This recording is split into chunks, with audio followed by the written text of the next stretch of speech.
John Garcia, welcome back to T-Town, sir. I hope you're doing well. Always good to be on with you, Ryan. Glad there's some sunshine over there. Oh, hey, it's beautiful, but something tells me it's probably just a little bit warmer where you're located. Just a little bit.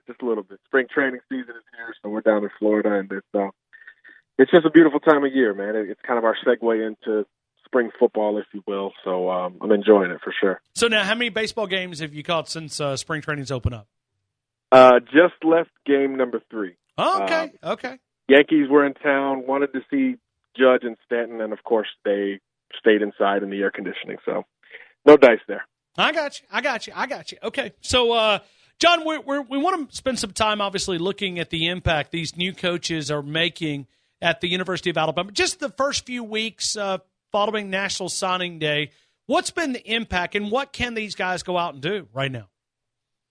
Yeah, we're starting to get many more returns and information on these new guys, with the exception of Coach Cool, as they call him. That one's a little too new. But for the most part, everybody's in place now.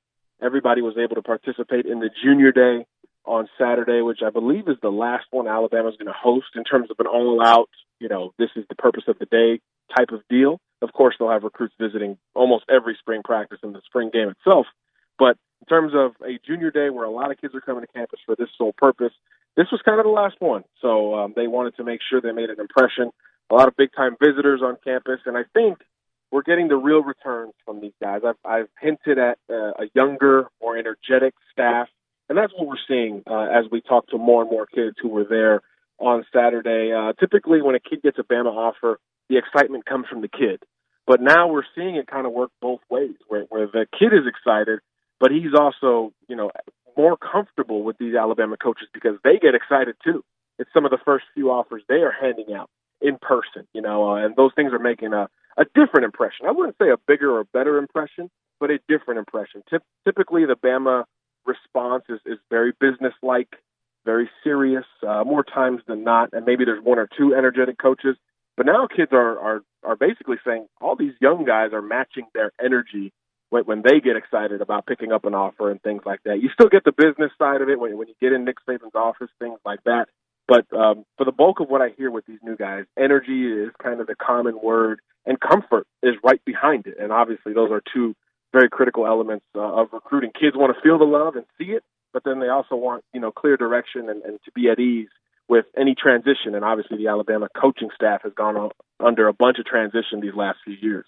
John, you were one of the first individuals who told us about Josh Gattis and talked about the eliteness that he's going to bring. It did not take long to follow him on the Twitter account and see the energy that he brings to that. And you just see a touch of the personality, just a little glimpse of the personality. This guy is going to be fun on the Twitter account, but you can see why he wins the living room and those recruiting visits. Absolutely, and don't think a lot of that isn't for recruiting. It's for Kid X to see, dang, this is the Alabama wide receivers coach drawing up plays or reacting to, I think today I saw him quote a Michael Jordan video and talk about why you could have confidence and swagger and things like that. Not things we're used to seeing with Alabama. So, like I said, young energy, fresh energy. But at the same token, the next video he breaks down will be, the critical elements of a very simple route that most of us take for granted. So you get sneak peeks. I think that's a good way to put it. And you look at that Penn State receiver group these last few years, he's turned 3 stars into NFL guys. And this past year, they signed the number 1 wide receiver in America. He was a big part of that. So you could see how he resonates with kids. He develops them. And now, just as he was leaving Penn State, he was starting to get the big fish from the beginning, something that he is obviously expected to continue in Tuscaloosa. And he's got the co-offensive coordinator tag along with it. So now he can not only show you that, but now he can show you, hey, I'm going to have a part in game planning and maybe calling plays to some degree. So he's going to be a selling point in and of himself.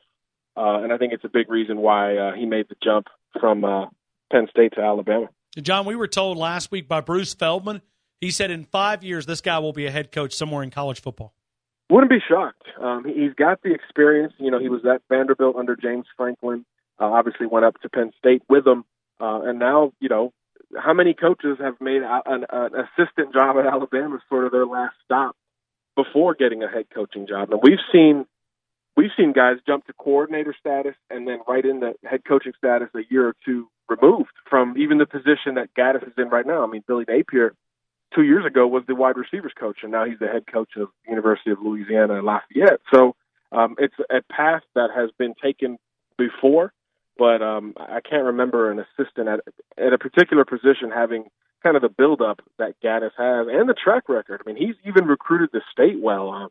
Everybody remembers Jordan Matthews. I mean, he's a kid from up in Madison who is still, I believe, the all-time receiving leader in the SEC. So he plucked a gem out of a small school in North Alabama in the past, and obviously he's going to be able to do, potentially be able to do some of those things now moving forward. So it certainly wouldn't surprise me. I think a couple of these guys on staff have that in the long run, but I think that's what's important about this group is that when you talk about it, it's 3, 4, 5 years from now. It's not, oh, at the end of the season, watch out, like it has been the last few years at Alabama with basically every coordinator that has been under Nick Saban the last few years, where there's been a threat at least of a head coaching job or an interview at a minimum. It seems like there will be a couple of years in between now and when it feels like that again, which I think is important for continuity and part of the reason why Nick Saban targets a bit of a younger demographic. We are talking to John Garcia, National College Football Recruiting Analyst at 247 Sports. He is also part of Crimson and Blue Chips, which is a free podcast on Bama Sports Radio every Tuesday, every Thursday. You can check it out. Connect with John Garcia _JR, available right here. John Garcia, as we continue to visit with him. Let's talk about the talent that he's going to be working with. When you look at that wide receiver room, when you look at the potential of where these guys, that's a lot of talent in one room. And maybe could challenge for one of the best wide receiver spots in college football this upcoming year. Yeah, and potentially for years to come. I mean, the bulk of the group will be second-year guys. Certainly all of the heroes from the championship game, whether you're talking about Henry Ruggs, Devontae Smith, Jerry Jeudy, all made big plays. They're all, returning guys for the first time. So they're true sophomores. You redshirted a big, strong Texan in Tyrell Shavers, who we hear very positive things about coming out of Tuscaloosa. He might be in the running for that Cam Sims type of role if he could buy into blocking. So that's something to watch. And then their group Alabama just signed, a small one, but he went back to South Florida, got another top 100 type of guy in Xavier Williams following the Amari Cooper, Calvin Ridley, Jerry Jeudy mold there. And then you went and got what I've been told is the most explosive slot receiver in the country in Jalen Waddle out of Texas. So even if you just look at the first and second year guys, ridiculous talent and big play ability on that Bama roster. So I think it would make an average coach look solid or decent. If Gattis has what we think he has and continues what we've seen in terms of his development and recruiting, it's going to be tough to keep any of these guys off the field. So I think the hardest thing for him is going to be how to figure out that rotation. But certainly it's a good problem to have. And if the offense does open up more, if Tua Tagovailoa is the guy, it's hard to imagine that Alabama offense not scoring a lot of points through the air, which is obviously something that we're not used to saying. And you look at those running backs, those running backs are going to be excited because you get those darn guys out of the box and give them a few rushing lanes for those running backs as well in the backfield. Yeah, it helps. It's a you scratch my back, I scratch yours kind of thing. The passing game opens up the running game opens up the passing game. And not even getting into, 4 returning starters on the O-line, a ton of experience at quarterback no matter who the guy is.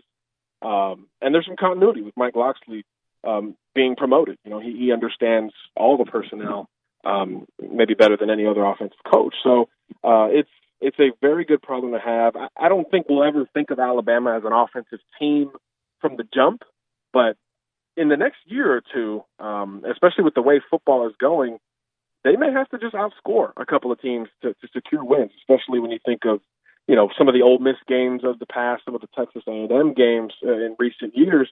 Bama had to put up a lot of points to escape those, and it wouldn't shock me to see Alabama have to do that at some point here in the next couple of years. But for the first time in a while, they're equipped to do it kind of no matter how you open the door. If you're going to focus on the run, they can throw it. And obviously, if you're going to focus on sitting back, Alabama would love to go and run down your throat for 5 yards a pop. John, who's the number one guy in this state when we look at 2019 recruits?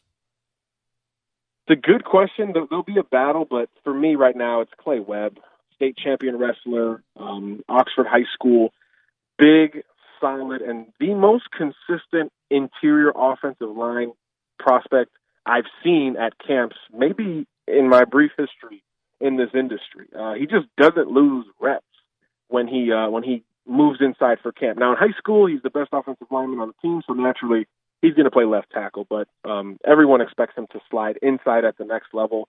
Anytime a center or guard is a fringe 5-star, or in Clay's case, a composite 5-star, it's kind of ridiculous because it's not a premium position. It's not a left tackle or quarterback or cornerback or a pass rusher that you always kind of give the benefit of the doubt.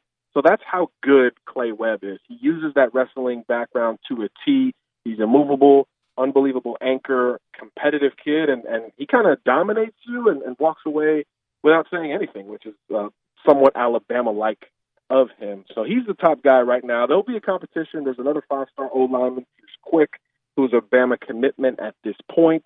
Bo Nix is a great quarterback committed to Auburn. There's a couple of other quarterbacks people have heard about in the state as well. A big receiver from Hoover, George Pickens, I'm a big fan of.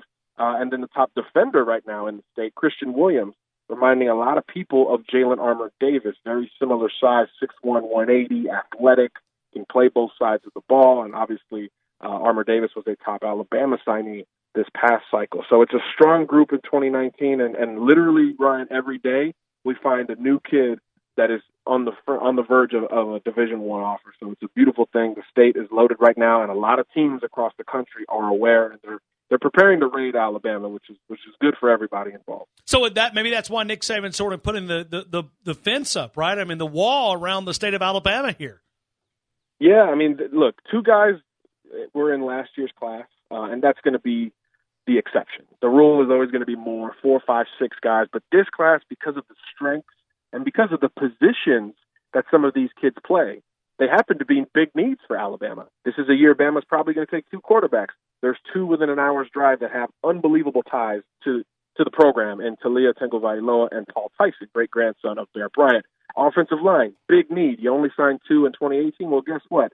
3 of the top 5 or 6 players in the state happen to be offensive linemen. 1 is already committed. We just mentioned the defensive back. That's always a priority for Nick Saban. Linebacker was a bit of a miss in 2018. There's 5 or 6 Power 5 linebackers already identified in the state. So not only is it loaded, but it's loaded at positions Alabama needs. So it's not inconceivable to think Alabama will hit double digits in terms of signing in-state kids for 2019. And like you said, part of it is putting up a fence. So if a kid from Alabama and a kid from Pennsylvania are close on the board there, 9 times out of 10, Alabama's going to lean towards keeping that kid in state as opposed to going into the Northeast. And I think this class will look much more like a traditional Southern-dominated Alabama class with a heavy emphasis in state. Not that they didn't emphasize it last year, but the talent at the top was nowhere near what it is for these upcoming seniors. So I guess we can look at it from a half full approach rather than a half empty approach. They've got a few extra scholarships to give, right? Right, and that's another reason why the numbers were down last year. Look, I mean, they signed, 19 or 20 guys. The max we were hearing was 22, 23 maybe. This class is going to be a very traditional 25-man class, give or take 1, maybe 2, depending on how the numbers work out. And it's going to open the door for more things. You know, like I said, multiple quarterbacks. You take a specialist maybe for the second year in a row, which I don't know if Nick Saban has done in the past, but they've already offered the number 1 kicker in the state, Hoover's Will Richard. So you're going to see a lot of emphasis in state, and you got some flexibility since there are more numbers available. It's part of the reason I think the commitment list will grow here in the next several months pretty rapidly, much more quickly this year compared to last year where people were on the verge of hitting the panic button even this early in the cycle.